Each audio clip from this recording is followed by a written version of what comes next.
Welcome back to another episode of 10,000 Miles.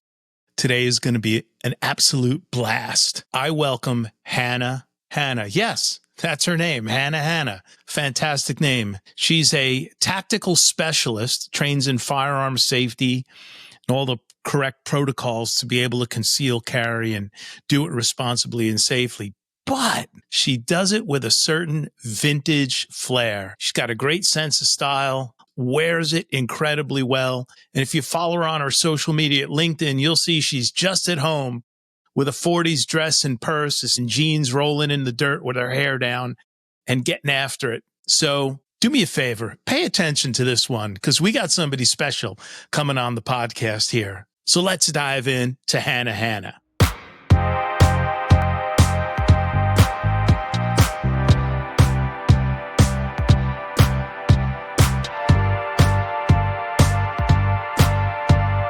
Please don't forget to like, comment, share, and subscribe. We are back with yet another episode of 10,000 Miles, and today I have the pleasure of having my friend Hannah on the line with me here on the video. So Hannah, welcome to 10,000 Miles. How are you?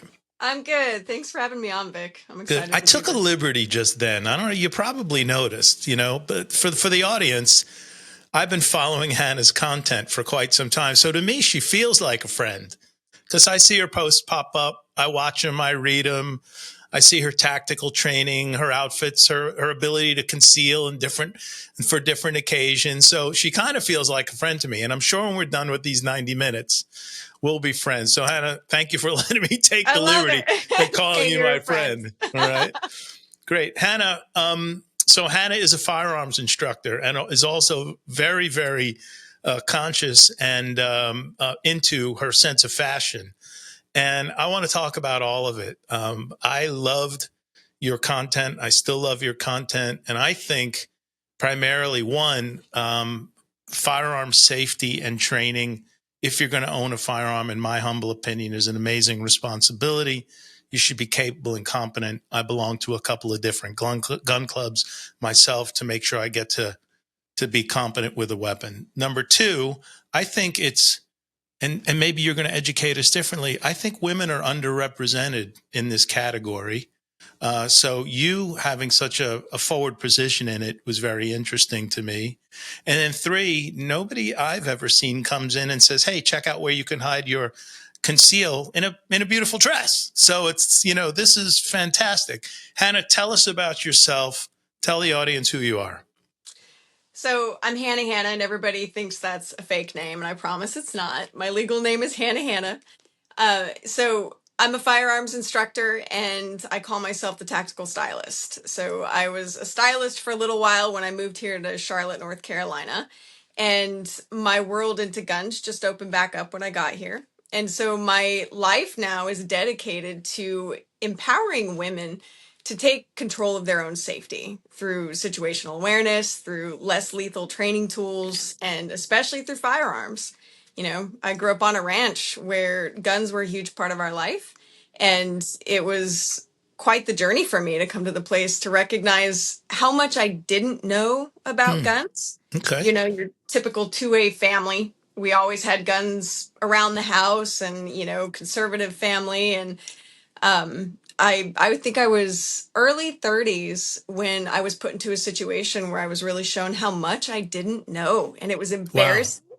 And it was also terrifying at the same time. And I've had that experience too.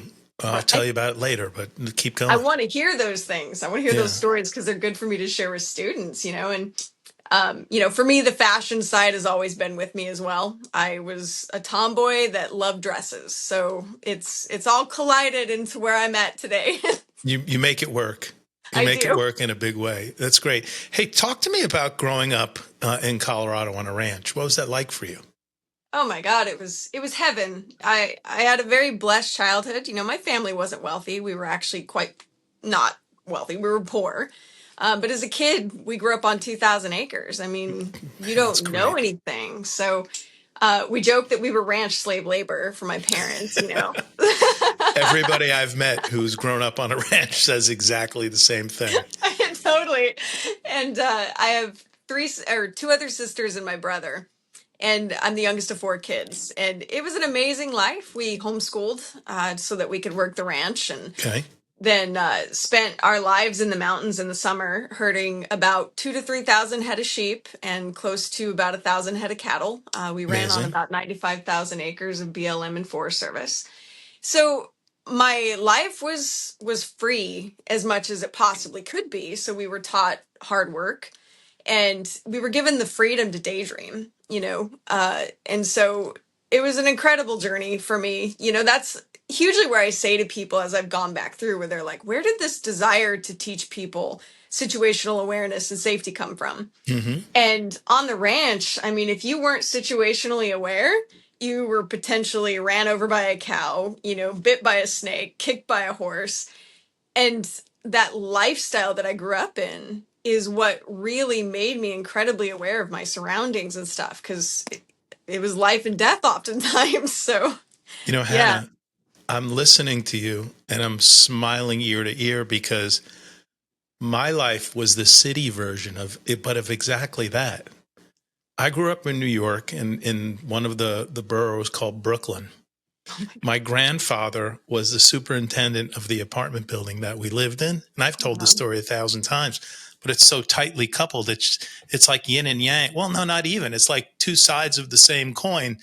Um, the stuff I did around the apartment building, I always joke and say they would have called Child Protective Services on my grandfather if I were doing that today and somebody saw me doing the work he had me do. They'd be Totally. like, what? Insane. And talk about situational awareness.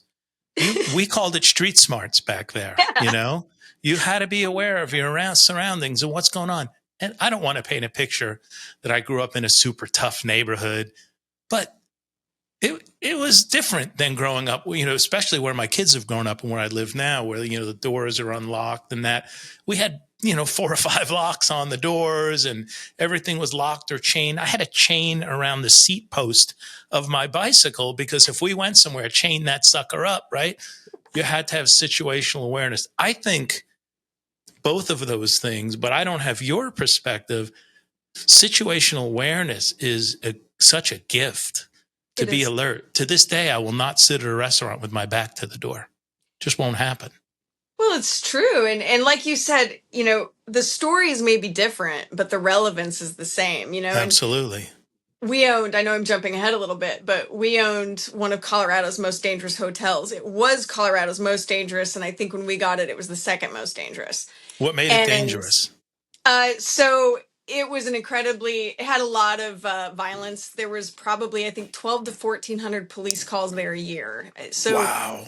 when we came in to purchase it, it was my brother's company. They were going to crime house us. They were going to shut it down. And I had dove back into the gun world, and I always had that side of me that hero side, right? The Yeah. side that thought about being a cop but never took that route and all that stuff. But he asked me to come and take over and build a security company with him because we were so tired of dealing with bad security companies. It's Okay. sad. And that's why part of my focus nowadays is also to train security teams. But I ended up being the director of our security team. And it was amazing what we had built. And so then when we came in and moved into this property, we were dealing with the Bloods, the Crips, the Hells Angels, like a Holy cow. gambit of stuff. Right before we had bought the property, they found the manager of Walmart. May not want to be in here, but they found the manager of Walmart in one of the rooms with her head cut off. So Oh it was my bad, God. right? And so when we showed Oh up, my we're God. talking, right? We're talking extended stay hotel, the worst of the worst in the whole community. It was in Aurora, Colorado. So you probably have heard plenty about Aurora. Yeah, I know. I worked for a company called Aurora Loan Services when Okay. I lived in Colorado. I lived in Highlands Ranch and eventually moved out of Aurora to Littleton. But Yeah. yes, I've heard a lot about Yep. Aurora. So it was in Aurora, Colorado. Okay. And Wow. so anyways, when we moved in there, my brother and I felt more at home in that environment with those individuals that were living there than I did in some of the nicer communities in Colorado that I've been around. You know, and my brother and I would laugh about it because we just had an ability to connect with that energy. And we laugh and we give credit to the ranch life. You know, Wow. it may have been a totally different gambit of stuff, but the awareness that we had and the ability to see things quickly and communicate with people was phenomenal. I mean, my guys would call me in the middle of the night. I wouldn't sleep some nights because stuff was so bad that I'm like, I'm going to get a call that one of my guys shot somebody, you know, and it's just going to be a nightmare. But I'd get calls at 2 o'clock in the morning because my guys couldn't de-escalate something with one of our resident clients that was problematic. Yeah. And they'd put them on the phone with me and I'd deal with it over the phone. And they'd be like, man, when you're not here, shit just goes wrong. You're crisis management in the bottle.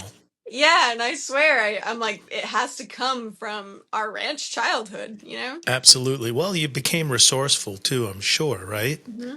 Yep. It's funny how resourceful you become when access to everything you specifically need is not available at the time you need it. Yep. Like you need a second and a third and a fourth plan to get it done and make it work. And I'm sure on the ranch, that was common. I mean, Yep. I own a small piece of property out in West Texas, just 4 acres. We call it the Double L Outpost. It's our little hunting base camp. That's awesome. But I'm 20 minutes from anything. I mean, literally anything. So, That's if you're working on a project and you're like, here, when I'm home, I say no home project is complete until the third trip to Home Depot. So That's very true.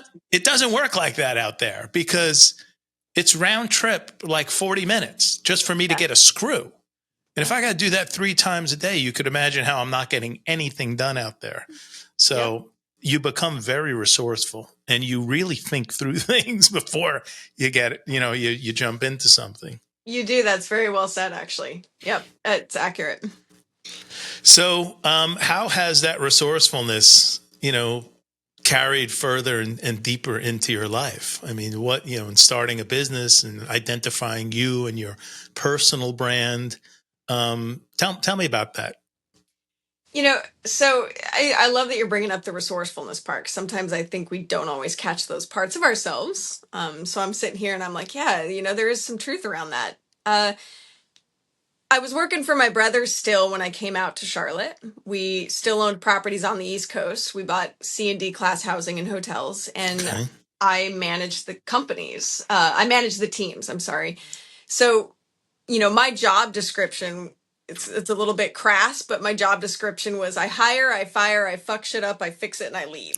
And that's what I did. And that's what I still do to this day.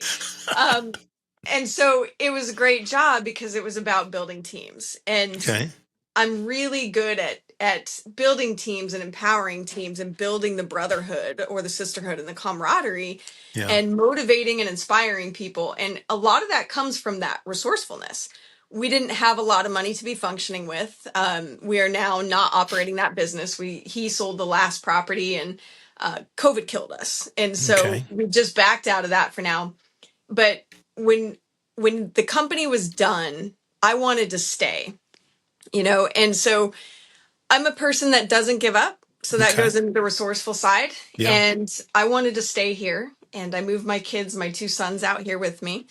And I wanted to stay, so I just had to figure out a way. And I was so tired of the corporate world that I went and got a job with a industrial power washing company. I'm like, I just want to do manual labor, set my phone down at the end of the day, and be done.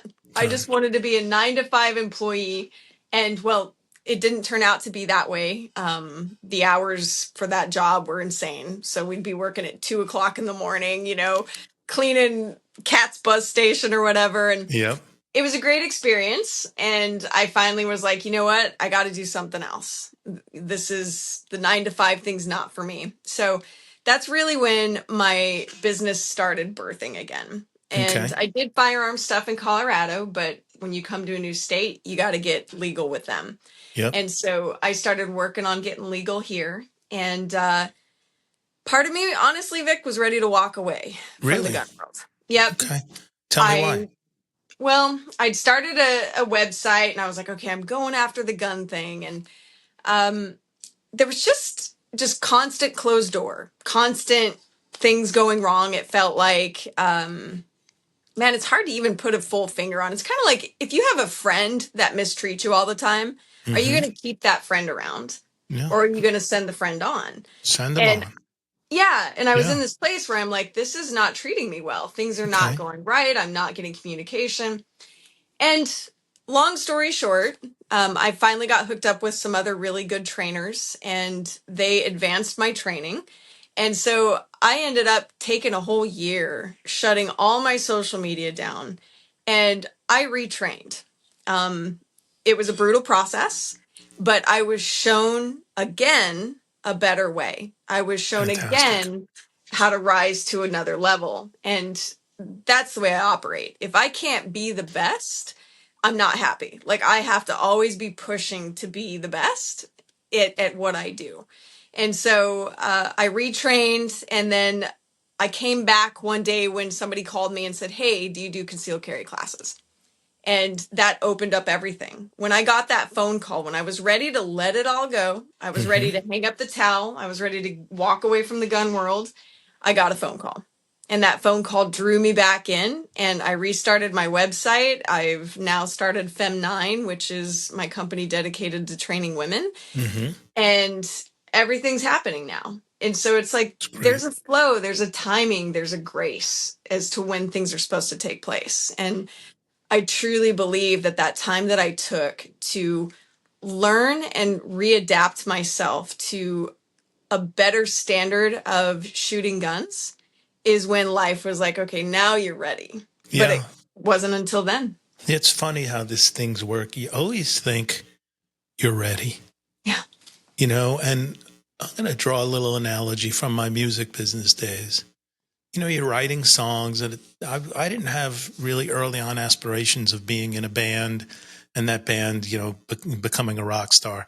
I was a behind the scenes guy, and I ultimately became a writer, producer, engineer, pardon me, and worked on some pretty cool stuff.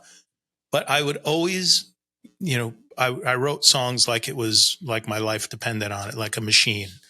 Yeah. We'd write on a Monday, we'd record on Tuesday and Wednesday. We'd write on Thursday, we'd record Friday, sometimes go back in on Saturday, sometimes go back Monday. And like we had this machine going. And you listen back to those songs a year later and you're like, these suck. These are the worst songs I've ever heard in my entire life. No wonder why nobody wanted to sign me. I Yep. just wasn't good enough. Yep. I just wasn't good enough. But you don't know it at the time unless you're lucky enough to be surrounded by that level of caliber that you aspire to be. Whether you seek it, it finds you. If it finds you, you're blessed. If you seek it, you're hungry, smart, and resourceful. And when it both happens, it's a miracle. But those are the things when I hear you talk about that, I'm like, yeah. First of all, the number of people I've talked to in the past year or so have told similar stories.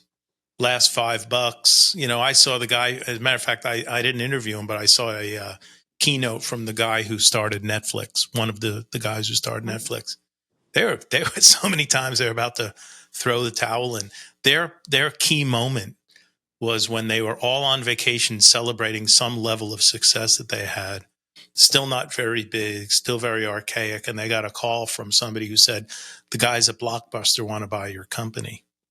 And they were all like on a trip in the Bahamas or something. And Blockbuster is here in Dallas. And they had the only way to make this meeting on time was to charter a plane. And they were doing it with money they didn't have. So they all decided they'll all get on this plane. They'll all go, they charter a plane. And none of them had clothes with them. They had like Tommy Bahama shorts and flowered shirts, and like they were in vacation mode. And they were like, F it, Hannah. They're like, do it. He tells the story so eloquently.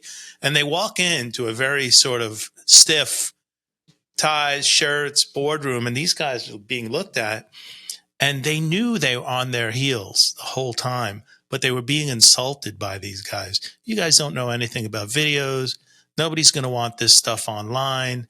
Don't you understand the experience of walking the aisles and sort of having the opportunity to touch things and look at boxes and read them like you were reading record? And they all got back on a plane and flew back to California where they're from, and they were pissed.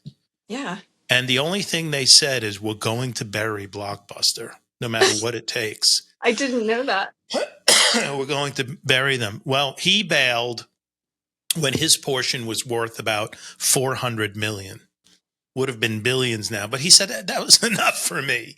But he talked about all these great things about reinventing themselves and having to learn more, and then tune and turn knobs, and this constant process of reinvention. So I love hearing that.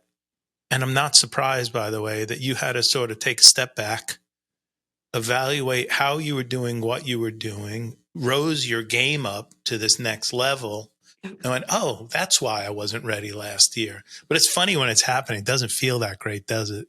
Oh, I cried. I mean, people think this is silly, because the gun industry is such a masculine, tough guy world for the most There's no part. crying in guns. Right. Yeah. Exactly. And Mm-hmm. it's like, I mean, I was a professional athlete in the mountain bike industry, Really? and so I was the first female to do a backflip on a mountain bike, and Come that on. propelled my career. Yeah. Yep. Is that on video somewhere? It is. Yeah. It's actually on my Instagram. Okay, I'll One of my find it. top pinned videos. I have an image of me doing the first flip. Huh. This is Yeah. fantastic. Yeah. So I rode for Gary Fisher mountain bikes, but I know I know what it's like to have potential in your life and to have that fire in your belly and not have direction. You don't. And I was even talking to a friend of mine about it. That's part of my dream with Fem9 is to find the talent out there that's not being seen, that doesn't have direction, doesn't have someone helping direct them. Mm-hmm. And I want to sponsor them, and I want to help direct them and grow them up, because I didn't have that. I wanted to Yeah. first be a professional free skier. Like, skiing is my first and foremost extreme sport love. Oh, sweet. And I moved to Montana to go pro because I didn't know what else to do. But by the time I made it to Montana, I Mm-hmm. burnt out. I was Okay. so over skiing because I was pushing in a direction that I had no guidance in, none.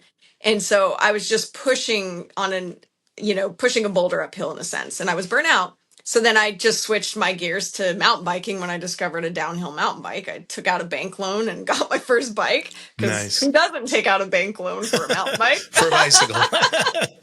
Yeah. I was determined, and so doing that in my path, it taught me a lot because I made a lot of mistakes because I didn't have guidance. Companies just threw money at me and said, go be famous, and I was the only female doing what I was doing. So, I showed up to competitions, like one of them in particular. I showed up to compete against 40 guys and I placed 11th, which was awesome. And Incredible. then the very next day I went out to do filming and I broke my arm, and because I was Kodak courage kicked in, and, Okay. and like, I just had no guidance. There was nobody there guiding me, nobody coaching me. And so that's one of the things I want to do with Fem9. And then, moving forward to where I am today, I've had quite the journey to get to where I am through marriages and kids and being a single mom and starting multiple businesses and closing them down to moving on to the next thing. It's a pretty common story, I think. And it was the same thing for me in the gun world, right? Excellence. Like, I want to have excellence. But the other thing that I've learned in the gun industry is you never stop learning. And what I recognize in this industry, and you'll see it on some of my LinkedIn posts and stuff, Okay. people get locked into this mindset, this egoic. Guns have a ton of ego energy. They just Yeah. do. And I would love to change that culture. And, people want to come in and be like, oh, you put your finger on the trigger. Oh, you called it a clip. Oh, you did this. And they just want to eat you alive because they want to have significance. And It's everybody thinks they're significant Yeah. when they own a gun, and you're not, and it's like, there's always a better way. And that's one thing that I learned is I was training with the only people I could access in my life, in my small town. I was training with the only people I had, and they got me to where I was, but I had to unlearn almost everything they taught me. Give me one thing you had to unlearn. The I want to see if I'm individual- going to have to unlearn it next. That's the only that's reason so I funny. asked. Well, this one was a really funny one, right? Okay. because I've seen it on other training videos with other people, but he was a former Marine. So one of the things he taught me was that every time you go to do an empty mag reload, strip your mag, right? Pull your mag out and throw it on the ground, you know? And so when I was doing, or the tactical turtle, you know, putting your head down and getting Yeah. into it, like it was always like, get into the gun. And so between those two things, those were things that I had to unlearn, you know, and it's not personal, it's biology. And I had to go back and train new neural pathways, right? Which takes a lot of work so that those neural pathways were stronger than my other neural pathways. So you never unlearn something. You just have to learn something else better and make Mm, it stronger so there that you you go. fall into that method, right? You've heard the saying, you'll never rise to the level of your expectation, but you'll fall to the level of your training. That's biology. To your lowest level of training. Yep. Yeah, because That's the first thing that flies out in an incident is your fine motor skills. yep, So your exactly. fine motor skills are gone. You're going to fall to your lowest level of training. Yep. That And stuck with me. and that is all biology. You Like know, it's it. it's funny. I'm going to reveal to you one of the first things I had to unlearn. Growing up in New York, my dad was very interested in guns and, archery and stuff. And we didn't have a ton of access to it. First of all, it's New York. Secondly, very limited type of firearms we had. My dad had a 1911 Colt 45 that was made in 1918 that he bought for $1 when he was discharged from the Army. Wow. And they took the firing pin out. By the way, I have that firearm now, thanks to my Wow. brother. That's Thank you, awesome. Steve. It's freaking Yeah, unbelievable. thanks, Steve. Yeah. But he used to take us, bought BB guns, and we go down into the basement, and he had a little trap with some targets on it. We hid into a trap, That's and then great. pellet guns. And then he took us to New Jersey to a skeet range, skeet and trap. And the very first time I shot a real gun was a 20 gauge at the Low House, and just, clay is flying out, boom, boom, boom, boom, boom. Had a giant bruise, from Oh here to yeah. here. It was just completely nuts. But my dad taught us to shoot with one eye shut. Yep. Yep. Okay. It was a devil of a time for me to learn to keep both eyes open. Yep. I still, to this day, if I'm dry firing, the very first thing I do is I will spend 15, 20 minutes acquiring a target. Both eyes open, both eyes open, both eyes open, both eyes open, both eyes open. It was so hard for me to untrain that. Yep. And despite no matter where I went and I got, hey, open that eye, open that eye, open that eye, open that eye. Yep. I finally now comfortably raise a weapon and don't have to remember Open the to eye. keep both eyes open. It's happening. Yep. I'm 61. And it's probably just been happening. Thank you. I'm doing okay, right? I'm trying to I keep it never went together. against that, man. I'm only in the past 18 months, honestly, has that really come to me without having to think about it. For years prior, think about, caught myself. But now the pattern recognition is there. So I'm sure there are a million other things I'd have to unlearn as well.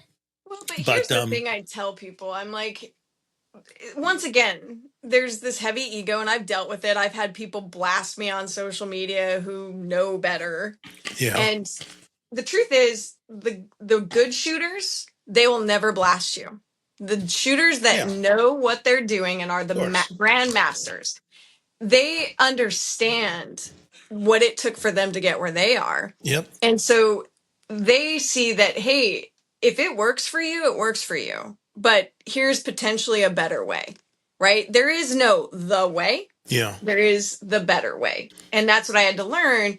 I was so embarrassed and everything else, when people would bash me and then I learned a better way, and I really beat myself up, which I'm really hard on myself, but that's part of what made me become a professional athlete. Like, Mm-hmm. that part of me is a part of me for a reason.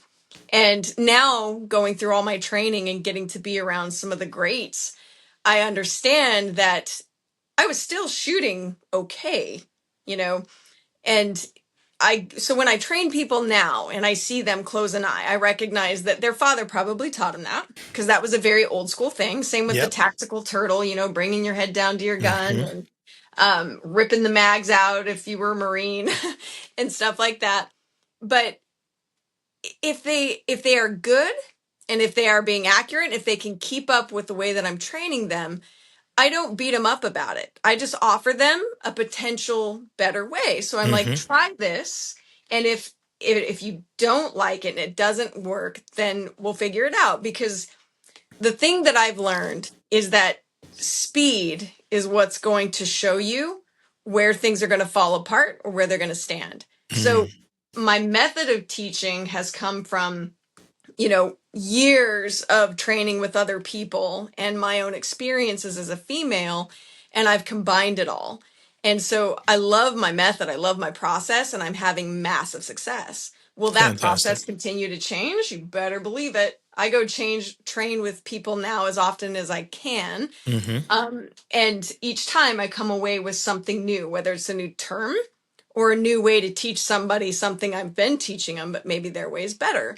And so when I train these people, most of the time, by the time I start moving them up to speed, which I do with every student, we start doing double drills constantly. I mean, I put them through about 800 rounds for a beginner shooter Mm-hmm. in a day, which is a lot for a brand new shooter. Yeah. And by the end, they understand how their grip needs to be. They understand how to adjust things for themselves. They're self-diagnosing their problem based upon the method I'm taking them through. And that's what shooting is. I get these people that talk shit on LinkedIn and I'm like, well, let's go shoot. Yeah. Like if you have a better way, we're going to see it. And I am so willing to adapt to it, you know?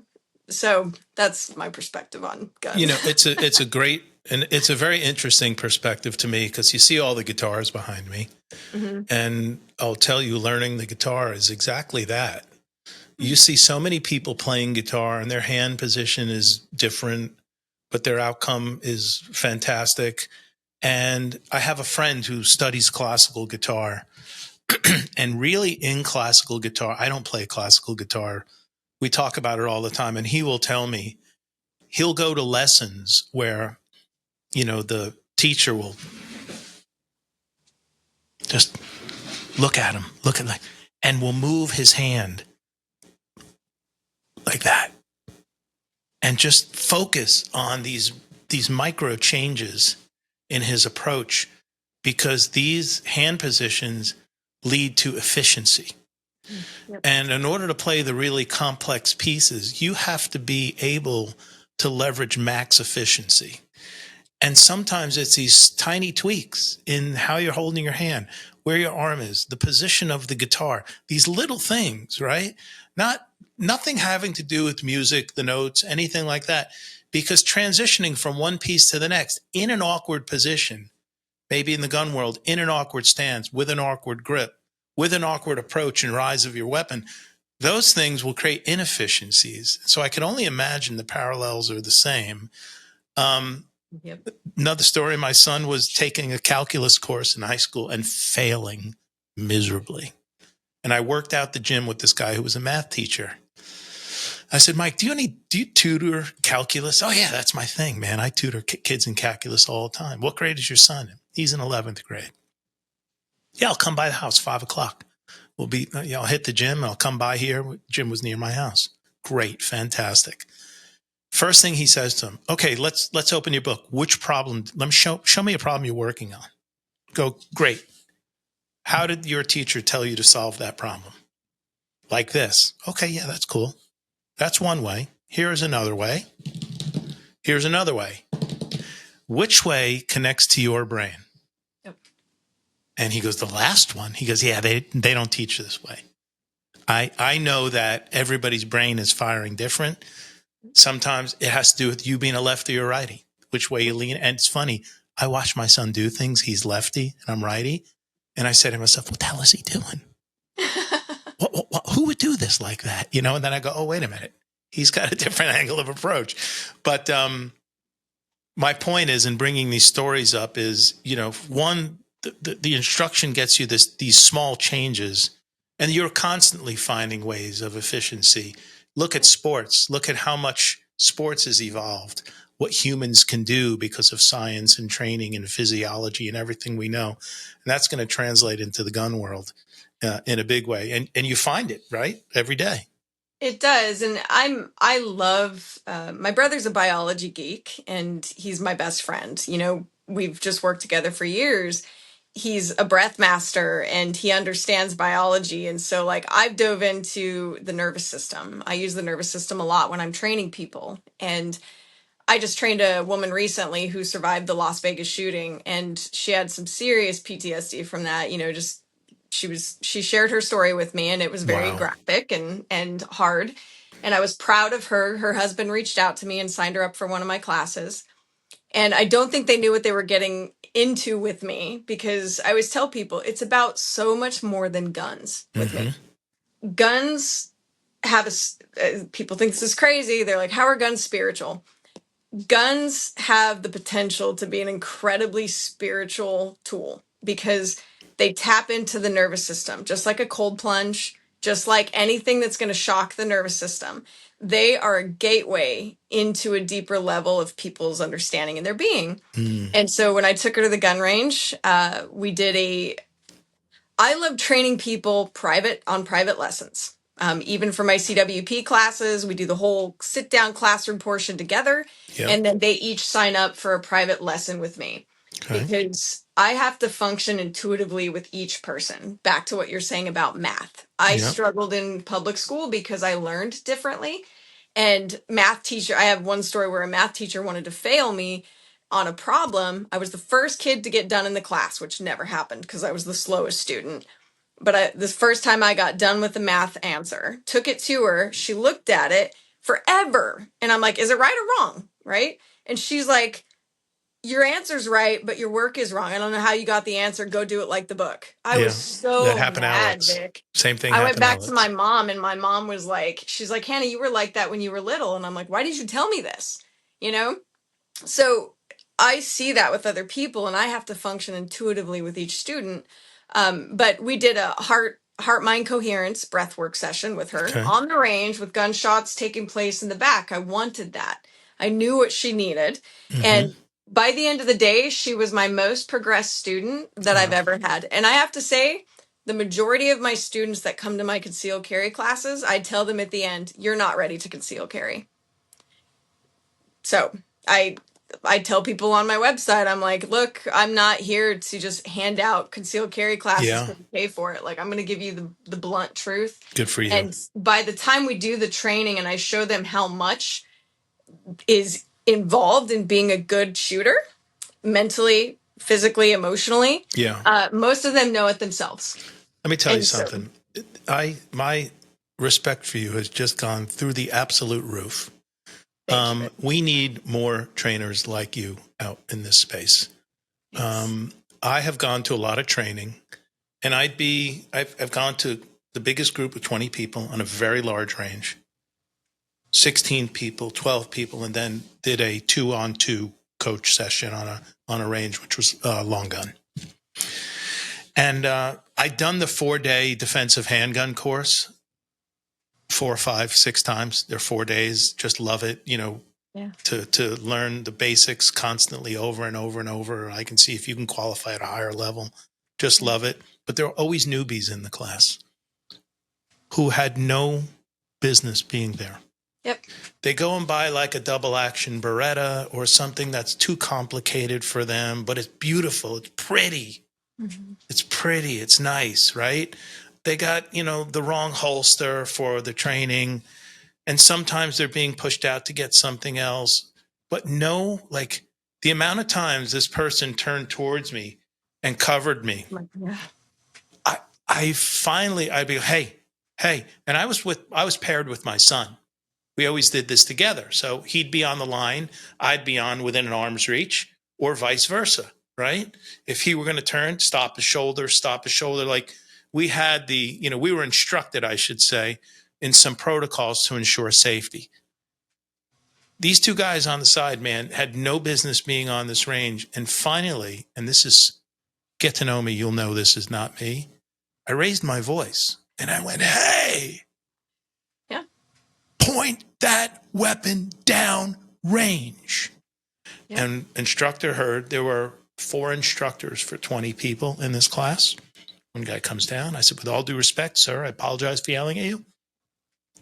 I said, either he has to be moved somewhere else off this range, or you need to dedicate one of the instructors. This guy needs extra help. Yep. I said, I'm not trying to embarrass you. You need some extra attention.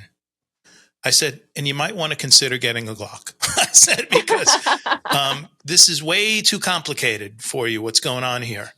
And they put somebody with him, and they ultimately took him off the range. Yeah. Because this guy didn't need the 4-day defensive handgun. This guy needed like the 1-day one-on-one basics of gun handling.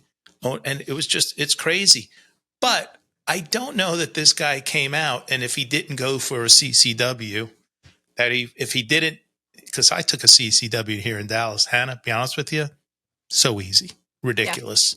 Yeah. Way too easy. Just 65% of the people in that class should not have got their CCW.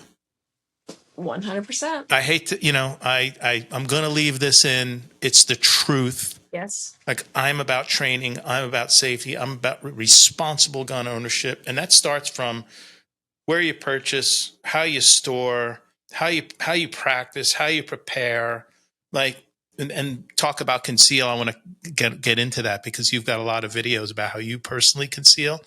I need help. Okay. I love that. I need some help. But I love the fact that you are telling people the truth. Hey, you're just not ready. Yep. And I'm sure you can give them a prescribed plan to get them ready, because ultimately that's where you want them to be. The majority of them, honestly, because I, like I said, I haven't been in Carolina very long doing this. Okay. And so I don't have hundreds of students, but the ones that I do have, I can honestly say that none of them have been ready to conceal carry at the standard that is required. And that's why I was so in love with this process, because the woman that went through the Las Vegas shooting, she honestly showed me that she was ready, because she showed the tenacity, she showed the mindset. And I'm not, I'm telling her, you got to keep training. I tell all my students that it's asinine, and that we buy guns, we get this concealed carry certificate, and then we don't go train again. Right. This is where my heart is in wanting to change the culture of the gun industry, because guys, I was there. Like, I was that 2A American who was raised 2A. We used rifles all the time on the ranch to protect our livestock. We had pistols all over our house. All of us kids knew how to operate them because we were in the middle of nowhere. Yeah. And so I get it. And I had a sketchy incident as a single mom with some really creepy guys at a grocery store, and I had to ask the manager to escort me back to where my mom was across the road, and it was gnarly. And the next day I went out and got my first concealed carry pistol, and I shot with it a few times, and that was it, right? I did the typical American 2A thing. Yeah. And I carted that gun around, and then I moved up to a higher caliber. I was carrying a 40 that I bought at a yard sale. Like, Okay. right. It was an XD 40. Okay. And I was carting that thing around, and there were times that I was carting it around not even in a holster. Like, I'm being so honest about this. Like, I want people to see, like, I'm not speaking from a place of I don't understand. But now I'm trying to say, hey, I've been you. Don't be that person anymore. Like, wake up, America, because our 2A rights are being challenged all the time. And if we treated it with the same respect that we treat driving a car, yes, then the rights would be less infringed upon if more people were training and competing and doing the things that we need to do as 2A people. So anyways, I can get off on a tangent on that. No, it's good stuff. I remember the first time I went to a gun show in Texas. And it was hilarious, actually, because at the time, what was it? My son was, I think I brought him with me. He might have been 8 or 10. Little kid, right? I'm like, come on, dude, we're going to a gun show. My wife's like, really? You're going to a gun show? Yeah, we're going to a gun show. My first gun I bought was at Cabela's, by the way. I bought a Smith & Wesson M&P 9. That was Oh, my yeah. very first gun. Still love that gun to this day. But now we're going to go to this thing called the gun show. And you go to the door, you pay your $10, you get stamped on your hand, you go in, and it literally is like the Jacob Javits Center in New York for for any show, the retail show, the car show. It's like rows and aisles of anything and everything you'd imagine. And I'm telling you, the people there look kind of sketchy. I'm like, what is going on here? This is insane. Police Yep. outside, you can't go in with a firearm. The firearms are modestly locked, but 3 booths over is all the ammo you need, right? Yep. So Hmm. I could kind of put this thing together. They've got nylon straps in there to hold the slide back, but it's not like zip zip. And I'm like, oh, well, wait a minute. This is probably the most safe place anyway, because there are a million guns here. So nothing bad's going to happen. And now, after going to gun shows for 18 years, I met some of the greatest people at some of these shows. I'm in a community of gun enthusiasts that we sometimes go to these shows together, maybe go get a bite before or after, hang out. And you go down 2 aisles, you've seen everything, but we go Oh, down yeah. 20 aisles, it's, oh, look at that, more of this, more of that, keep going by. And then you figure out what you're going to do. But we've got some interesting, cool stuff at those places. And it's an afternoon out. But for those who don't understand the gun show, it could be a very intimidating, frightening place. But Yep. do recognize that if you buy a gun from a dealer, you're getting a NICS check. Like all these things are happening as if you bought a gun in a gun show. The old gun show loophole is that if I walk around with a rifle on my back and a for sale sign up, I can make a private sale. Shit, that can happen in my house to my neighbor. I personally don't ever sell guns or buy guns like that. Nope. That's just not my thing. But we have that. So it's it's this perception, but I like where you're heading, and I'm sorry to take you off a tangent because No. you're wanting to sort of put some stability and level of responsibility into this that maybe is different than most might hear otherwise. Yeah, we have to normalize owning a gun, Yeah. but yet we also have to raise the standard of owning a gun. So, So with you. there's a side of me where I'm so over the people that want to be significant and be like, you're doing this wrong, you're doing this wrong. I just did a post recently where I was in my pajamas out here training at 5:30 in the morning, and I was working on tactical reloads, and everybody has something to say. I was doing tactical reloads and trigger prep, and I didn't give a good enough explanation. And you Okay. get people that are like, oh, good job, and then you get people that are like, you need to do this, and why is your finger on the trigger? She doesn't know what and people go Yeah. off because they've only been educated on the 4 firearm fundamentals in that way, and they Mm-hmm. miss everything else, right? So that scares people away from the gun industry, men and women. I have men come to me and they're like, I want to train with you because these people are too intimidating, right? These Hmm. people are the majority of people in the gun industry as trainers. And you know it's hard to even want to get started on some of the training situations going on, but even when I do my fashion, everybody wants to complain about women carrying firearms in their purses. Hey, look, man, I love my fashion and I will not let my firearm dictate my fashion, Mm-hmm. period. End of story. I tried that. I did that years ago, Yep. and even on a nervous system level, I was always on edge. I was Yeah. always in my, everybody complains about women being in their masculine. Well, that did it, right? So constantly being on edge of having to protect myself, protect my kids, and make sure that I dressed in a way that I could conceal carry in my Mm. waistband. I Yeah. completely lost that side of me that was feminine. Femininity shows up different for every woman. I'm not saying every woman Sure. has to wear dresses, Understood. but it shows up in that way for me. And as I've begun to own that part, I've had women reach out to me and find inspiration that, I may not be able to carry like you, Hannah, and dress like you, but I'm giving them courage to just carry. There is no guarantee how a threat is going to show up in your life. And I get so tired of these people that message me and they're like, it takes too long to pull your purse, to pull your gun out of your purse or to draw your thigh holster. And it's like, dude, there's no guarantee how Yeah. any of this shit's going to go down if it goes down. It's Yeah. not just about protecting yourself. It's about your capability. It's Yeah. about having fun with guns. It's about honoring the right to be prepared, you Yeah. know?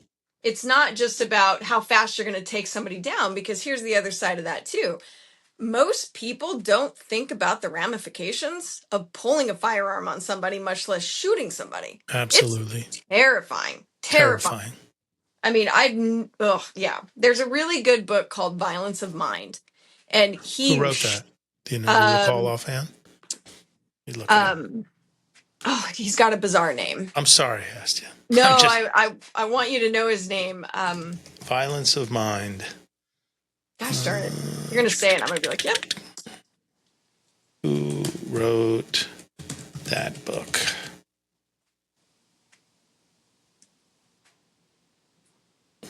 Oh, come on. Varg Freeborn. Yep. Varg. Yep. Okay. And he comes at things from such a good perspective, right? Because I'm super into the books on killing and on combat. Like, I made sure, like, I want anybody that would be working for me, I would encourage them to read those books, right? I think those books need to be in every household in the world. But then the Violence of Mind book brings a totally opposite perspective that helps bring a balance in the mindset of the sheepdog, the whole sheepdog mentality. He brings a balance to some of that stuff, because sometimes we get too much of that sheepdog mentality, and you got to be able to run with the wolves. Yeah, big time. It's kind of the meaning of, like, my shirt behind me where it says "No more fairy tales." It's got Little Red Riding Hood all grown up, and the wolf is walking with her, and she's packing heat. She's got a thigh holster on and a rifle. Fell That's on my seat. that's the greatest shirt I've ever heard of. Thank you. Oh Yeah. my God, that's fantastic. I'll grab one really fast. Yeah. So these Oh, are I love that. That and is so great. that's what I'll be, selling with my Fem9. That's my Fem9 shirt, Okay. and it's teaching people, especially women, no more fairy tales, right? We're not naive little girls anymore. Like, I think most of us, and I think the world is showing women that there's not always going to be a man there to rescue you, and that you can't be naive anymore. But it's time to do the training, all right? Train like a girl. There's no shame in being a woman. We have a different dichotomy. Just like my guys would call me in the middle of the night to de-escalate something they couldn't de-escalate in person, right? The feminine energy has a power all its own, and so does the masculine, right? So my whole vision is like, look, ladies, be strong. In World War II, we ran America when our men had to go to war. We had to step up and run America. And it's like, there may be a day coming where our men need our backs again, and we need to be prepared. But we also still need to stay feminine and be women. Hey, ladies, note from a man: not all men can cover you anyway. So I have some nephews, and I stay engaged with these guys very deeply. Group text, flying them out for trips. Like, I'm the funkle for sure. The funkle. And we had a big family get together a few weeks ago, and my brother-in-laws and stuff were around. And I go, "Hey, boys, remember this: if you have a dad that can't bench 225, you got two moms." I said, so next time you go to the gym with the old man, rack up 225 and let's go for reps. I said, because you got two moms. And mom here. I said, so funny. we were dying laughing. So, well, man, not everybody's prepared, and I want to share a story with you, if you don't mind. Not at I know all. that I've told this story. Weapon or no weapon, a lot of, conflict resolution is really psychological and state management. My kids were little. We were in New Jersey visiting. I lived in Colorado at the time. We were visiting for the holidays around Christmas time. And the kids were outside. It was snowing. They were throwing snowballs and having fun. And as I'm leaving my wife's aunt's house, there's a car stopped in front, and the guy who's in the passenger seat of the car gets out, and he gets in the face of my wife's female cousin. And he's screaming at her at the top of his lungs. And I walk down there, I'm like, hey, let's calm down a little bit. What's going on? And this guy he wanted to be furious. And he said, you better control these kids. They threw an ice snowball at my car. If they damage my car, this, that, and the other thing. And I say, Carlene, just go inside. I said, it's okay. I got this. It's going to be all right. So she backs off. I'm like, God, buddy, it's Christmas. Come on, and he's getting at me and he's on me. And now my kids are watching me. And at the time, my oldest was 12. Okay. She's 29 now. And I remember the story vividly. And I said, buddy, is the car okay? Are you okay? If either one of those answers are no, let's figure out how to address that. If the car is damaged, we'll take care of it. If you're injured in some way, let's get you help. Is there anything going on here? And at that moment, the driver's door whips open and this woman comes around the back of the car. And I'm thinking she's getting ready to engage. She's getting ready to engage him. Oh, She's like, don't you hear this man? And she said, you're an asshole. She said to her boyfriend or husband, to this day, I don't know what he was. He's apologizing. It's kids being kids, And I'm like, hey, it's okay. It's okay. But here's the kicker. She gets him in the car. They're pulling away. I'm just, keeping my eye on him, making sure I don't turn around. He's tackling me in the ice or whatever. And he says to me, go ahead, say something. And I just look at him and he goes, I didn't think so. And they take off. We get in the car and my daughter says to me, I can't believe you let him talk to you like that. I can't believe you let him take advantage of you like that.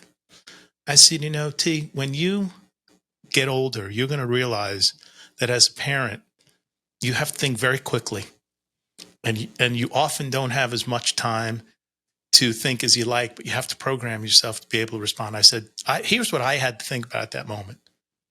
Would I ever see this guy ever again? Likely not. Saying something was going to pump up my ego. Who cares? I'm never going to see this guy ever again. If I say something and he jumps out of the car, we get into a brawl. Maybe I hurt him. He goes to the hospital. I get in trouble. Maybe he hurts me. I crack my head on this. We're walking on ice here. It's the snow in winter. Now who provides for the family? I said, I had to process all of that in milliseconds and decide letting him drive off and never seeing him again for the rest of his life was the outcome I really wanted. Yep. It wasn't for that. And I said, so I don't know why I'm telling you this story, but it's, we were talking sort of about the emotional state of sort of owning firearms and being responsible for things. But that's, I'm in New Jersey. There's no firearm here. And only God knows if I had one and I weren't trained, would I be inclined to disclose it, draw it, do something? Because this guy got it within the uncomfortable zone. Yep. Where I could have easily said I was threatened for sure. But there's, and when you have a gun, like you've got to be able to manage that state and those emotions 100%. Like times 1,000. Yep. Because that's the last thing you want to do. The last thing. Yep. I mean, the hell you're going to go through, even drawing a firearm, thinking you're going to scare somebody or de-escalate a situation. No way. You're in massive trouble. Big time. And we learned that running the security team in Colorado, that if we drew on somebody, more than likely they're going to call our bluff. That's terrifying, right? Because the state of America, typically leans more towards the criminal than it does the person trying to defend themselves. So people don't understand that. And that's why, stop the big boy gun talk, and get real. That's why I love the book Violence of Mind. It really brings some balance to I'm going to look into that. Out of control, somewhat sheepdog mentality. Got to be careful with it. I love it. Trust me, I love it. I love men that are protectors. I just had an incident over the weekend. I was at GoalsCon, the gun event, in Knoxville, and one of the gentlemen that I was with, he had to step up for me at one point at this bar that we were at. Good for him. God, I so appreciated it because, like you said, I can't tell you the times I've gone out with men and I put my back to the wall because either I know they're not caring or I know they're not capable. I put myself completely unaware. place. They're unaware or 100%. incapable. No awareness. Walking around Nope. with their head in the clouds. Nope. And it was so nice. And I told him this. I said, "You are the first man besides my brother that I have felt safe with. I know Oh, he's that's nice. capable with a gun. I know he's situationally aware. I know he can fight. Like, I know all this stuff. And does he, like, is he like 6'2", 300 pounds? No, you don't have to be. It's a mindset. It's an energy. It's a Yeah, mentality. And he de-escalated the situation beautifully. And like, it was just fucking awesome. that's So perfect. yeah, it affected me. And, I don't know how much time we have, but if I could We got share. plenty of time. Okay. Keep going. I'll share this story I'm with not, you. I don't see an end in sight, but just Yeah, keep I know, going. right? I can All keep right. going. Totally. I love hearing like your stories, and because I use these stories to teach students. I'm like my friend Vic, right? And I could share these stories because you can't share what you don't possess, right? And Mm-hmm. all we possess are our stories and our experiences and our successes and failures. But one day, so when I was running the security team, I lived in Colorado still, and my kids were going to the rodeo. I grew up going to rodeos. Mm-hmm. Rodeos attract a rough crowd. It's your typical cowboy kids and cowboy people and rednecks and all this other stuff. And I was excited for them, and they put on their cowboy hats. I'm friends with the Pat Pirelli, who's the horse whisperer, and he had given the boys some cowboy hats of his. And so they were Nice. so excited, Vic. They got all dolled up in their button-up shirts, their cowboy boots, their Wranglers, their cowboy hat, and they were proud it was Pat Pirelli's hat. And their stepmom had I think Maya was 1. So she had her little bitty daughter with her, and she was pregnant again. And she was taking the boys. And so they go out to this rodeo, and I'm getting ready to go to a wedding. So I have on this cute little vintage dress, and I'm doing my nails, and I'm going to wear this cute little hat. It's the first time in a long time that I've gotten to go out and just be feminine, because I'm always in, bulletproof vests and strapped to Rolling the around in the nines. dirt. Yeah. Yeah. Like up at this property that we're always at. And so I was excited to be a female. Well, I get a call from their stepmom, and she's crying. And I'm like, whoa, what's wrong? And so she starts telling me about this situation where the boys were playing with these other kids, and this kid got out of control. So my one son, Duke, pushed the kid, and he fell on the ground. And I know how rodeo kids get too. And my kids were not mean. And so all of a sudden, this father comes over, jumps on the fence where the kids were playing, and gets down into my little boys' faces and starts screaming at the top of his lungs at them. And his kid was about the same age as my kids. And Kim is there with the boys as well, and he's screaming at her. And it was crazy. Like she said, it was like he was high on something. Huh. And so it scared the shit out of her. Vic, nobody came to their aid. Nobody. And I was so angry and so disappointed in every man that Yeah. saw that happening and didn't have the balls to step in. It was wrong. And so I hung up the phone, and I'm like, she's like, "You should probably come get the boys because they're bawling." And Oh, she's like they're terrified and all this stuff. And she goes, "Hannah, it was really scary. Like he was crazy." And so I stop and I hang up the phone. And because of what I do already in the security company, like, I mean, we've had some crazy shit. I've got some crazy stories of the things that we've had to do with people. And I hang up the phone, and I knew I shouldn't run to the scene of the crime, right? I needed to walk. So I mm-hmm. hung up the phone, and I sat there for, I don't know, 15 seconds, but it felt like way too long. And I played in my head, I'm like, I can either go get dressed in all of my gear like I just got off work, or I could stay in my dress. And it was a crazy fast mental process, but I had to follow it through my intuition. Yeah. Well, I stayed in my dress. I'm like, I know how I'm going to deal with this. And it was a very tactical approach. And I drove out there, and they were walking down the dirt road. My little boys have tears of dirt in their face, and they're crying, they're sobbing. And I put him in the car, and I looked at Kim and I said, "Can you point this man out to me?" And so we drove out there, and she pointed him out of the crowd, and I walk up and I got him. And as I was walking down, I noticed some cowboys talking. Yeah. And I was like, all right, I'm in high heels and I'm in a dress. So I'm already bringing that feminine energy, right? Yep. And this guy looked at me like, who the fuck is this? And I'm calling him down from the crowd. Yeah. There were hundreds of people out there. I put my back to This is a these crazy guys. lady. She's crazy. Right? Yeah.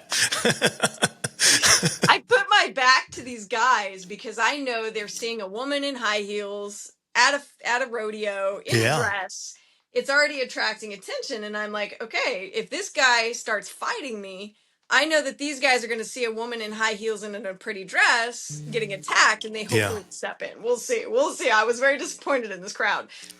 And I brought him down and he stood there and I said, did you just have a situation with my kids? And he kind of looked startled when I said that. I don't know if he thought I was going to ask him out or something. And I said, look, man, I said, I've got two little boys who got dressed up in their cowboy attire for the first time in their life ever, who were excited to come to the rodeo. And I'm like, I said, now they're in the truck, they're in my car with tears streaming down their face. You've completely ruined their day. And, he started to kind of pick up on what was going on and he talked. And I don't remember exactly how all the words came out, but it was very much from my training, very much from that intuitive state, that mental game. It's always a mental game. And I finally looked at him and I kept my cool. I kept my ego out of it. And I said, you had a chance to show all of these little boys how to be men and you failed. And that stopped everything when I said that. Yeah. I'm like, you could have showed all of these boys, including your son, how to handle a situation. And instead, you acted like a lunatic. I'm like, you scared the shit out of this woman. And she's standing there, their stepmom's standing there with me listening to this entire conversation. Long story short, there was tremendous flow in that entire approach. And he looked at me and he's like, I'm sorry, you're right. And I reached out my hand and I said, so we're good? And he shook my hand and he's like, we're good. And I walked away and all these guys were standing there like, they're like, what the fuck just happened?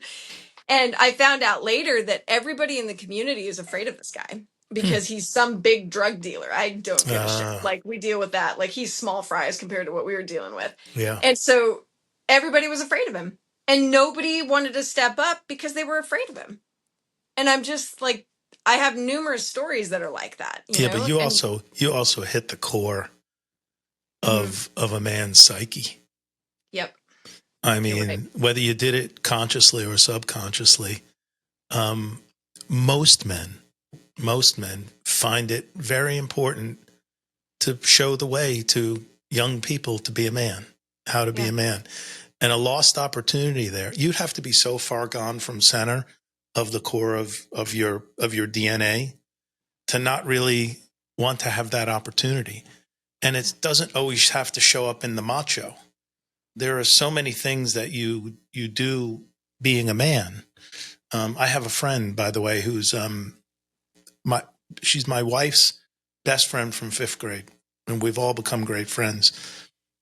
And I was talking to her sister, who's a spectacular girl, and she was asking me about my kids, what's going on with my kids. And I was out back grilling, and this was in New Jersey. We spent a few weeks out there for a little vacation back home with family. And she said, "Oh, your young one is a real little spitfire, isn't she?" I said, "Yeah, she's a spitfire. Mia knows exactly what she wants. She's not afraid to go get it. She's got grit. She's got hard work. She speaks up for herself. She's very sensitive, but she's great." I said, I want to make sure that Mia, of all things, knows that it's okay as a woman to lead. It's great, but do it in a way that doesn't emasculate her male partner. Yep. I said, and her friend looked at me, and I mean, my friend's sister looked at me and said, "Oh my God, that's what I do." Wow. And I heard for days after that how that really hit her. Yep. And I didn't know that's what she did in her relationships. I wasn't, lecturing to her in any way, shape, or form. I was just observing some strong behavior that my daughter has that I admire, but knowing that they can coexist. Yes. You can be strong, you can lead, but we are different, right? You talk about a yin and a yang. I mean, that's man and a woman, harmony, perfection together when it's right, when it's good. And so I want my daughter to be a leader. I want her to be strong. I want her to have a voice. But, you don't have to step back and take the old proverbial kick between the legs while you do it. And it's just interesting that how, I guess I'm telling you this story, it's just interesting how people show up, what men Yeah. expect women to do, what women expect men to do. I mean, there is definitely a harmony in all this stuff. And I forget exactly why I told you the story you were telling me about wrestling a maniac down to the ground. Oh, we were talking about needing to feel, to be able to teach a lesson as a man, right? Yes. Yep. It's just important to guys. I got something written down here. I want to make sure I get to it. Yeah. You said, I don't let my fashion dictate my firearm. I think that's a beautiful segue into your fashion. First, let's talk about that. Like you have a style that I think is retro, right? Am I? Yeah, I love mainly pinup, but then I also have a side Yeah. that's a little more Viking that pops Okay. out occasionally. What era? What era are you pulling from? 40s and 50s. I I nailed it. love it. I nailed it. Yep, you Okay, that's did nail exactly it. what I saw. You do it elegantly and nicely, and you wear it Thank well. you. It's really nice, by the way. Thank Um, you. what inspired you to do that? How did you choose that of all the eras and when you were developing your own style?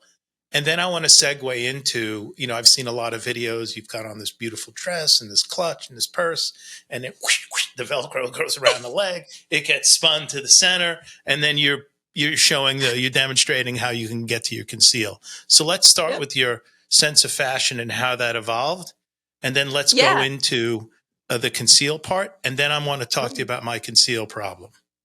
Okay, I love it. Okay, Okay, all so right. my my trademark statement is I will not let my firearm dictate my fashion. I pretty much start every video with that. And that 40s 50s era. So my mom always played like older music, 50s 60s 70s music, and so she definitely birthed that passion for that older era. And then I've just always had a romantic side, and the 40s and 50s, I have a very small thing that I wrote that talks about the beauty of the 40s and 50s, right? It's the Yeah. energy of the 40s and 50s that we're Mm-hmm. after. The cars had beautiful angles, the homes had beautiful angles, the appliances had beautiful angles. Like, it's an era that keeps coming back because People were dressed too. there was an energy at that time of abundance, and there was an energy of that time of unity. America was very united. There was a balance between, I feel like, don't get me wrong, and there's always that person that's going to go off on, women were oppressed, but there's a balance in that of the masculine and the feminine, how we were Mm-hmm. functioning. And so it comes through the fashion, right? The men's fashion, the women's fashion, how women dressed up every day, Yeah. there was something to it, and we still want that. We're still hunting the cars, we're still hunting the fashion, we're reproducing that stuff because we want that energy again. So one day I think I found a dress in a secondhand store, and it was a 40s dress, and it stood out to me, and I wanted it. Like, my energy wanted it, and I bought it. People think that I was just born confident to wear this stuff. Oh no. No, no, no. I had to fake it till I made it because Okay. I've always studied psychology. I've always studied people's behaviors. And one thing I've recognized is that when women are insecure about what they have on, typically they're mean, right? So they wear That something is they feel such insecure in. an interesting observation. Yeah, I'm going to be and I thinking remember the about that day it one for occurred to me. days. I really I am. That's very astute. Okay, go Thank ahead. well, You I got me. remember the day it occurred to me, and I was like, all right, I'm never going to be mean when I'm insecure. I'm going to force myself to smile. I'm going to force myself to be open, because insecurity, either they're going to hide, and it's very obvious when somebody's hiding themselves, Yep. or they're meaner. And so anyways, so when I would dress up, I would just make sure that I felt terrified to get made fun of. I noticed every single person looking at me, whether it was for positive or negative. And I felt like I noticed more women talking negatively about me, right? Okay. Then, as I continued to push past that, right? And again, we're talking about biology. Like Yeah. all of this is biology. As I became more comfortable in being uncomfortable, things became normal. To where now I'll walk out of the house in, my crazy 40s and 50s vintage and not even bat an eye. I don't care if anybody is talking trash about me. I don't care about any of that stuff. My Hmm. energy has shifted so much to embrace it that the only thing allowed in is the positive, right? I And love it. that's the thing I try to tell people. Like, I had to build into this. No different than I've had to train with my firearm. I've had to build into this. So that's where the 40s and 50s came for me, was that buying that blue dress that one day, and then all of a sudden that world opened up to me. I started playing with my hair and figuring out styles of my own, and this is one of my signature styles, and Yeah. and so it went into that realm. And I quit carrying guns at that point because it mattered so much more to be fashionable and to be in that feminine state that I missed being in so much, that the gun didn't have a place. And so it's been a journey of full circle, right? I'm a Hmm. single mom. I am my children's protector. I am the protector of my house. Yeah. And I had to find a way to commingle those again and to be congruent with who I say that I am, right? As a instructor, as a firearms enthusiast, but as a fashionista and a stylist as well. And so it was a matter of, like, how life does. Suddenly a thigh holster popped up into my world somehow. Somebody sent me something, so I bought Yep. this thigh holster and I tried it and I was like, wow, and here I am. I've continued to find things, and companies have sent me some stuff, and I I try love it. out these things and see if I like it. And if I don't like it, I let them know. Okay. I think I had your quote backwards. So the quote is, I don't let my firearm dictate my fashion. Is that it? Yep. Yep. Okay. I I will not had let my I had fire. it backwards. I apologize. No, you're good. Um, does the thigh thing stay up? It I'm just, that's like, I'm like, I love that. okay. That is a great question. So Okay. here's where I am with that. Okay. I was hoping to be working with somebody to develop my own thigh holster. There are some thigh holsters that you do have to pull it more often.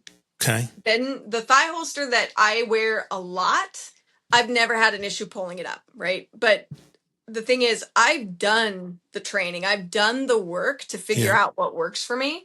Yeah. And I don't know if you saw the video where I actually finally showed women how high I ride my pistol, right? It's way up I there. didn't see that one.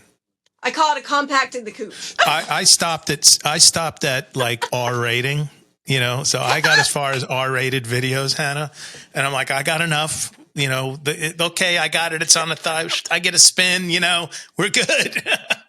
I didn't see the R plus. So, Yeah, it was an R plus. I'm okay. like, check this out.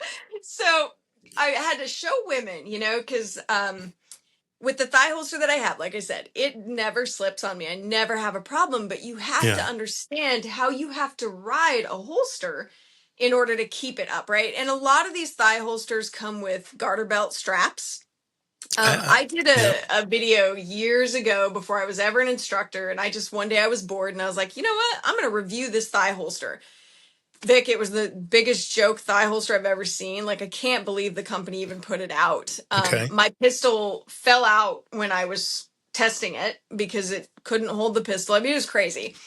And so you are going to have bad stuff out there. And that's why it's Yeah. important to me that I become an expert in this part of the field, right? Okay. And I test these things so that people know, like, my Fem9 website should be up here, I'm hoping, in the next couple weeks. Okay. And my goal is that everything I sell on Fem9, I have tried, I have Okay. tested, I approve. And, so yes, like I'm talking with some companies about developing my own thigh holster because I wear them a lot. I Yeah. know what they've done. I know what works and doesn't work, because some thigh holsters, they do start to slide down when you get hot and sweaty. When you move too much, you can't pull them up high enough. Like I said, the one I have works well right now. It just is really thick, and there's some pieces and parts to it that I would adjust if I was developing a thigh holster, because I don't know a lot of women that wear thigh holsters as much as I do. So, Okay. Well, I don't know a lot of women that conceal in a dress that's not in mm-mm. a purse. Yep, I agree. You There's know, not a lot. I And don't. there are times that I conceal in a purse. Okay. Can we get on to a selfish topic if you don't mind? Heck My yeah. my conceal. Lead So away. I've been concealing on and off for years. And the periods of off were periods where I didn't feel comfortable how I was concealing. And so I thought I shouldn't be concealing. It was just my internal switch to say, if you're not comfortable with, where it is, your ability to get to it and all of that stuff, it's just something else I'm thinking about. It's a bad deal. Yeah.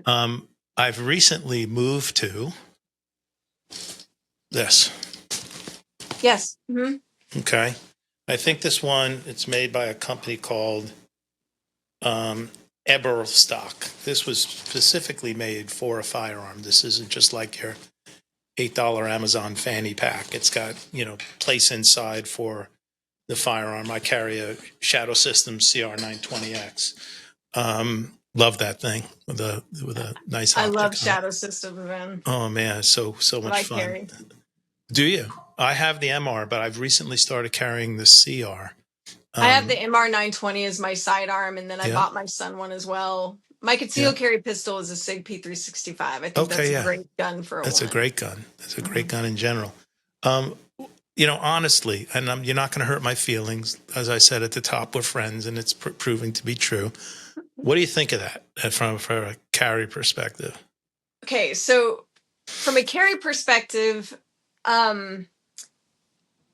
zippers, there's always going to be something hard, right? My Yep. thing is that I would tell anybody is, are you comfortable with how you're carrying, right? Mm-hmm. This goes back into the whole thing that there is no the way, there's only a way, right? Mm-hmm. And there are ways that are better than other ways. And so that's my thing with carrying bags, crossbody bags, fanny packs, and stuff like this. Fashion faux pas to the core. Like Yeah. I am not into them. Now, Can't see some a of the fanny pack over that 40s red dress behind you. when I see a guy with and it's only because I'm a gun person, but when I Yeah. see a guy with a fanny pack, I instantly think gun, Gun. right? Yeah, I hear Um, you. and it's okay. Like there's nothing wrong with that, right? Mm-hmm. This is coming from the fashionista side. Yep. I do armed security, and I do some undercover armed security stuff. Yep. And so a lot of the guys I work with, they'll do crossbody bags. When I'm Yeah. undercover armed, my gun is always going to be on me. Yes. I'll just wear a coat. I'll die of heat. I don't care. Like I get that figured out. But I have to say, we were at the event this weekend, and there was a crossbody bag that wasn't bad looking at all, and it's magnetized. I've Like heard of that. I've it heard of that was bag. it was amazing. I have a picture of Good it. breakaway. Yes, and What's the I brand? was Let's give impressed them with a it. shout out. I know. I'm like, I'm not getting paid. They Yeah. just met Not me. yet. Like, not yet, anyways. Yeah. We see if we can change that. I'm like, I know I have a picture of them. I think it's on the phone I'm talking on right now. It's okay. Hold on. I'm going to see if I can Google it. Magnetic Crossbody bag. cross body bag. Magnetic Bag Company. Good old Concept Global. Nope. Minoy, Patagonia. Nope. Let me see for firearms. Gunslinger. That's one I almost bought, by the way. Victos. Nope. No. All right, you'll send it to me, and I'll put it in the I'm gonna in the get it. description section. I'm gonna get it. I just texted Okay. my buddy to see. But they have a great product, and it was clean and it was good, right? And I love that magnetic quickness. Mm-hmm. I don't even own a crossbody bag because it just doesn't. Yeah. No, like just not going to work for this girl. I hear you. I have no judgment on them. For men, I'm an they're 80s guy, so perfect. fanny packs were like very 80s. And Very. so, everybody's like, oh, you're bringing the 80s back, right? But I've um, seen some cool fanny packs though. this one's Like I not have. terrible. This one gives me the ability to carry an extra magazine, my wallet, my thing, and the zippers on this are just unbelievable. And the two zippers on the back here, this is good if you're lefty or righty. So I'll Oh, bring this nice. one around. And so if it's in the back, I'm a quick rip right here. And these handles are super nice. So of the fanny packs I've had, I'm having the best luck with this one That so one. far. But I don't know. I've been through, if I'm training, I use Blade Tech holsters. I can tune them and adjust them. They're perfect for me. There's no finger button to release it. It's just what I got accustomed to. And I probably have a like a Rubbermaid tote of every holster type you could possibly imagine. Oh, you see him at a gun show. This is amazing. This is cool. Hey, get one custom made out of Kydex. They'll mold it to your particular firearm, and they're like scratching the heck out of my firearms. It's like Yeah. I just those are ones I don't really like. So I'm still in search of something great. I'm a Well, bigger guy. And so, uh-huh. I like to wear tapered shirts so they're not super wide, but then I'm what do you call that? I'm printing. And so, Printing. yeah. Man, here's like it's so hard because once again, this is the mentality that I get tired of with the gun industry Hmm. is I'm sitting here talking from a fashion perspective, right? Because that is of course my focus on things with that. Um and you have to carry what works for you, right? Hmm. So from a fashion perspective, I can guide you to certain bags. I've seen some really cool crossbody leather bags that are for guns and like very attractive stuff that they've done. And for Hmm. men it's different, right? Yeah. Um but it's like if that works for you, train the shit out of it, right? Yeah. So this is a vintage purse and I bought it to be an ammo bag Okay. from a secondhand store and found out that it was actually kind of expensive and I've actually wanted to remanufacture this purse. Really? So like Can I see the front of it? I need some Is that the front or the back? Oh, it's it just looks the like same this on in both a way sides. How and does it then it open? opens. Oh, nice. And so I want to design things around this purse Okay. because I mean I have to be honest, I am not attracted to any of the concealed carry purses, you know? I don't And blame you. so they don't fit my style. Yeah. And so I'm not going to sacrifice my style just to make sure that I've got something that is works for a gun. So I have my own method of how I conceal carry in these purses and it works perfectly.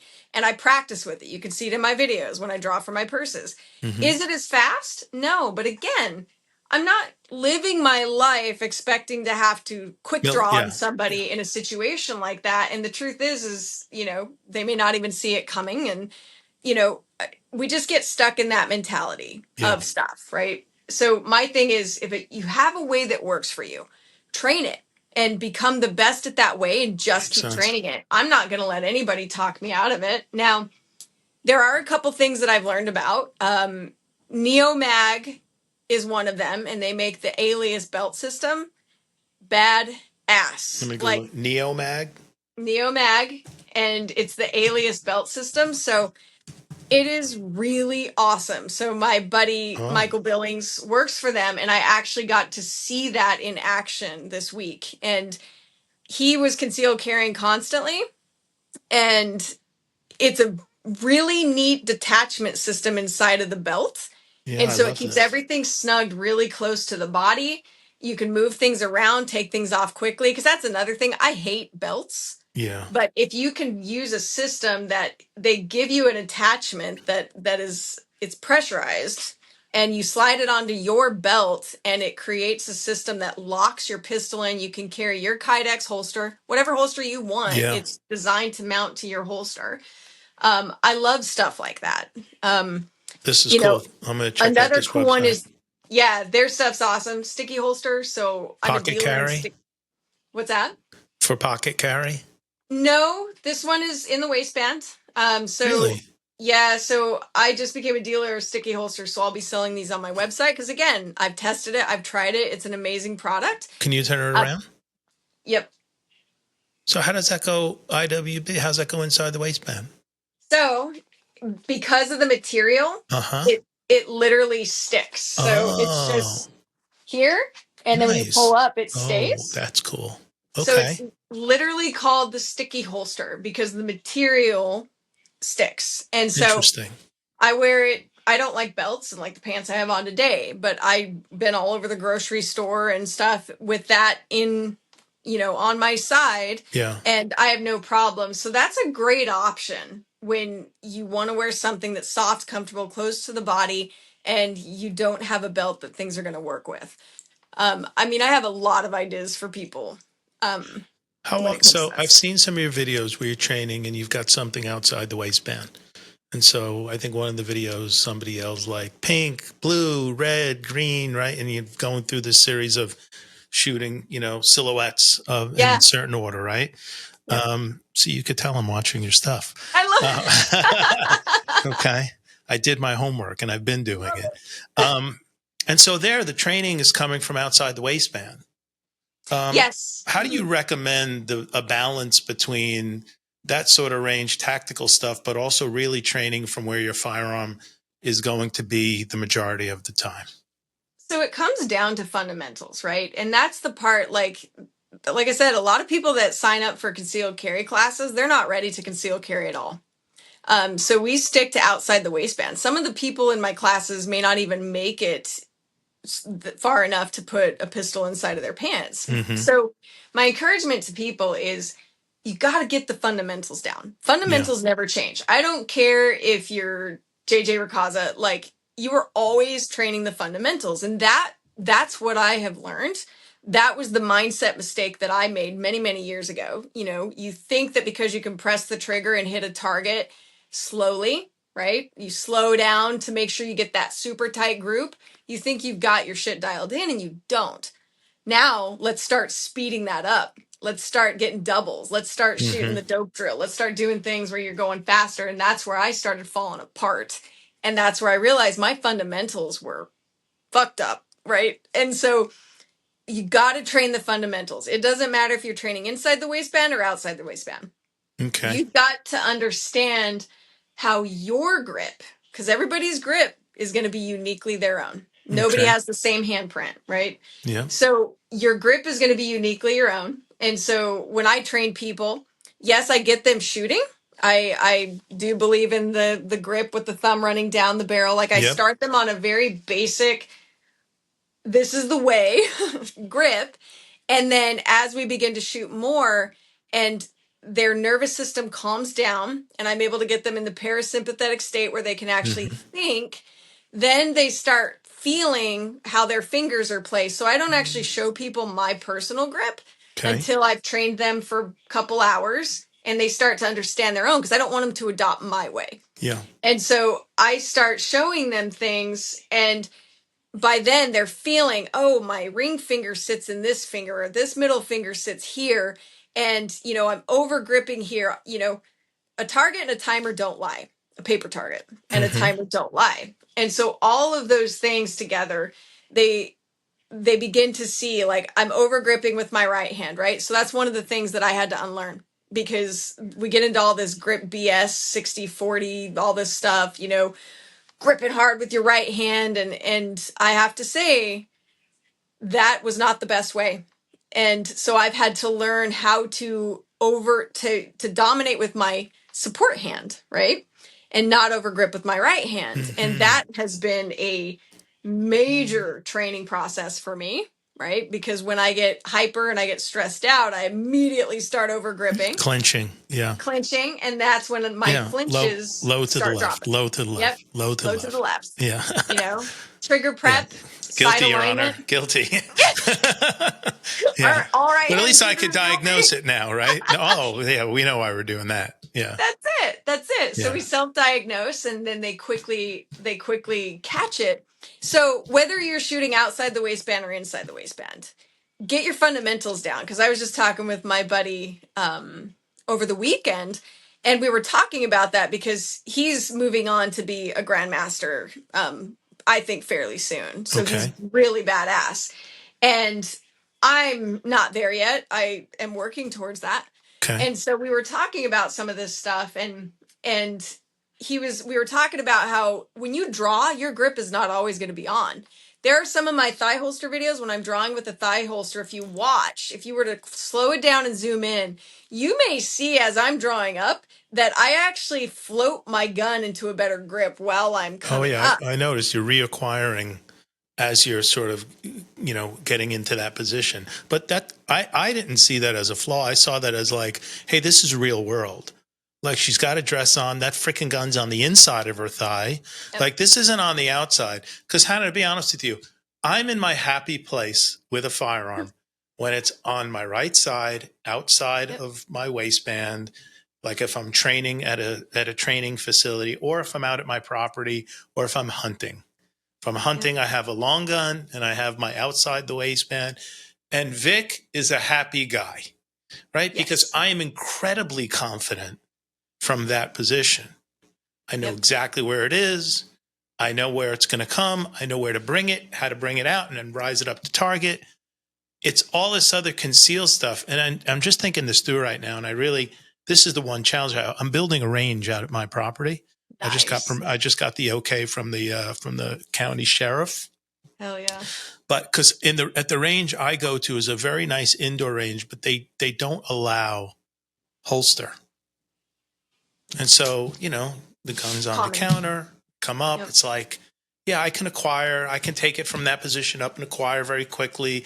I've got distance and all of these things, but let's face it. I mean, what am I doing at a 25-yard range? It's like, that's not where I'm going to be. If I'm at a 25-yard range, I've got another problem. I've got something else going on. But, so I'm putting a range up this fall at my own property so that we can do fun things there and really sharpen our skills while we're out there. That's But awesome. I'm super stoked for it. All right, so rapid fire QA, maybe about 5 minutes here, and if you don't mind, I'm going to have some fun with you I love it. because these questions I realize are like I want to learn some things from you, and in me telling you my answers for these same questions, I may reveal how dumb I am, or maybe maybe I got a couple of things going up because we're men, we're I dumb, love it. right? So one range bag essential besides ammo. What's something you have in a range bag that you think everybody should have? A med kit, like absolutely. Really? Okay. Yeah. I'm a dum dum. I don't have one of those in there. You know Yeah, what my answer definitely is? get one. Gun oil. What? Gun oil. Oh, Okay, that's my that's my one. that's So hey, you know I, what? That's a good one though. no, but yours is great, and I like it better. Okay. Me, I don't have an answer for this, but I was eager to ask you this question. Favorite I've style accessory when carrying? high heels. Oh, okay. Yeah, I would look a little odd in those for sure. Um, Caffeinated training. Oh, I like my coffee like I like my men, strong and hairy. Okay. Black coffee, that's it. I got strong covered. Hairy, as you could tell, is not me. I got people that say, Vic, do you shave your arms? I go, no, I'm naturally this hunky. Don't worry about That's it. so funny. I Okay. love it. Yeah. The hairy part's hit and miss, Yeah. but I love that statement. That's great. What's your dream place to teach a course?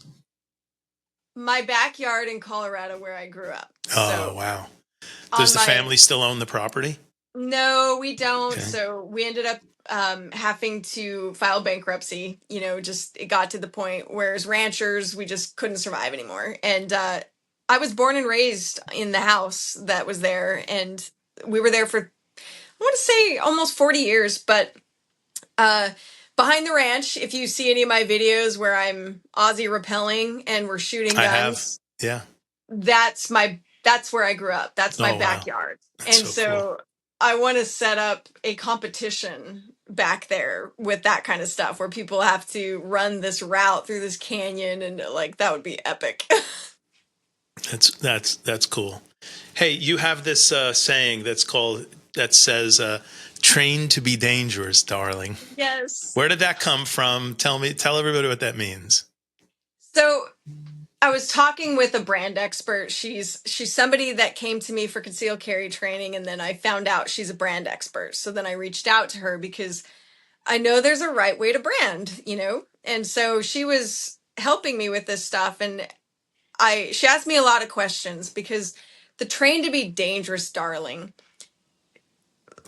we have to learn to be dangerous, and dangerous gets such a negative connotation, Yeah. right? But there is a time to be dangerous. There is a time to know what you're capable of. It's that whole statement. It's better to be a warrior in a garden than a gardener at war. Mm. And as women, because I'm speaking to women because that's who I can speak to as a woman, is we need to be capable of violence when necessary, but we can still be darling.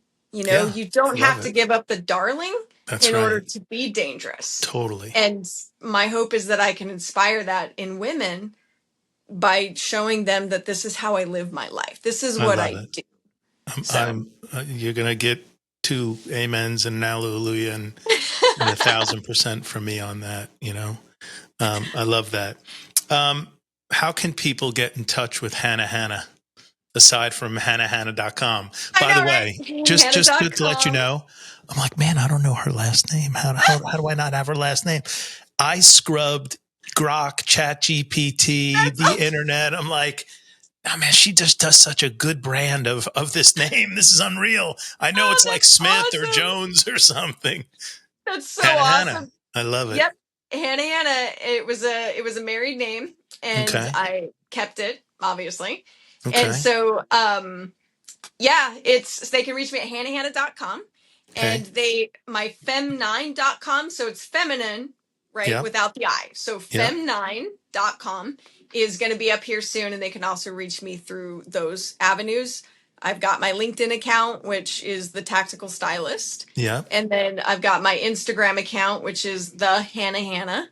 Yep. And then I have a TikTok account as well that's under, I think, the Tactical Stylist. Good. So Well, all any of of the those ways links to all of the stuff you just mentioned are going to be on in the my description website. section of this video. They're also Awesome. on your website. I had a blast today. You are You an too, amazing man. person. And Thanks, Vic. I could talk to you about this for days. I really could.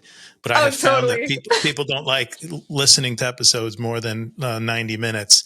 And Totally. we've gone an hour 41, and I've got another hour 41 in me for sure. Oh, man, Um, I can tell. Hey, quick announcement just for those listening here while I have Hannah online. I booked some amazing guests coming up, and I want to share that with the audience on this episode. So I've got a guy named Gus G coming on. Gus played with Ozzy Osbourne as a guitar player between 2009 and 2018, in between the Zach Wild sessions, which is amazing. I'm booking a guy named Jude Cole, who had some hits in the late 80s, early 90s, just an amazing artist. I've got a guy who's an AI tech writer and a bit of a voice of AI with 600,000 followers on LinkedIn coming on. So the next few episodes are just going to be an amazing. Hannah, you're in great company. I love that, Um, man. I want your job. but thank you so much for Thank coming you, on Vic. and chatting with me today and letting me have fun too. Right? I'm a rookie at this, but you can tell I've gathered some information along the way. I love it. I take it serious. I could always train more. There's always more training to be had. I wish I had your job, by the way. I Uh, love that. Well, my thing is yeah, never stop having fun with it. All yeah, right. Like, just keep having fun, and it comes, you it know? sure does. Hey, let's stay in touch because I feel another Absolutely. episode in our future for sure. Oh, yeah. All That would be right. amazing. That'll be Things are a going to lot of fun. change. Yeah, maybe I should come out and train with you and we should do some filming and create an episode. You know what? I need a guy that's going to put a skirt on and let me teach him how to use a thigh holster How about a just to be kilt? able Can to I go show with a the mitt. kilt? You Can I can go do a with a kilt. kilt? We'll do a Because then kilt. I could be in touch with my my macho side, but still it could be practical. We could make it work. You could touch the William Wallace side, right? Exactly. There you go. Well, you said Viking, right? So William Wallace, not Viking, but we're Close working enough. it out. Yeah, close enough. Hannah, thanks so much. Have an Thanks, man. amazing week. And we'll talk my soon. friend. All right. Talk soon. Bye.